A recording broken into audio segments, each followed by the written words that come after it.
এবার নজর রাখবো যে খবরের দিকে। লোকসভা নির্বাচনের আগেই উত্তর কলকাতার রাজনীতি উত্তপ্ত এবং যার কেন্দ্রবিন্দুতে রয়েছেন সুদীপ বন্দ্যোপাধ্যায়। সুদীপ বন্দ্যোপাধ্যায়ের বিরুদ্ধে ইতিমধ্যেই ক্ষোভ উগরে দিয়েছেন তৃণমূল বিধায়ক তাপস রায়। এবার দলের নির্দেশকেই উপেক্ষা তাপস রায়ের। তিনি যেমনটা জানিয়েছেন বলে জানা যাচ্ছে, সমাবেশে আসা দলীয় কর্মীদের থাকা খাওয়া দায়িত্ব নেবেন না তাপস রায়, এমনটাই দলকে জানিয়ে দিয়েছেন তৃণমূল বিধায়ক তাপস রায়, এমনটাই জানা যাচ্ছে। বিষয় আরো বিস্তারিত জানবো, ফোন লাইনে রয়েছেন আমাদের বিশেষ প্রতিনিধি দেবজ্যোতি ঘোষ।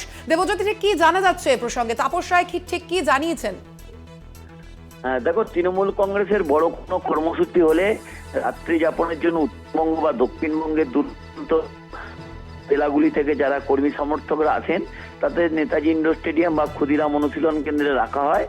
সেখানে থাকা এবং খাওয়া দাওয়ার সমস্ত ব্যবস্থাই কিন্তু এতদিন পর্যন্ত তৃণমূল কংগ্রেসের পক্ষ থেকে তাপস রায় করতেন এবং তিনি দলের পক্ষ থেকে এবারও 10 তারিখ যে প্রোগ্রাম রয়েছে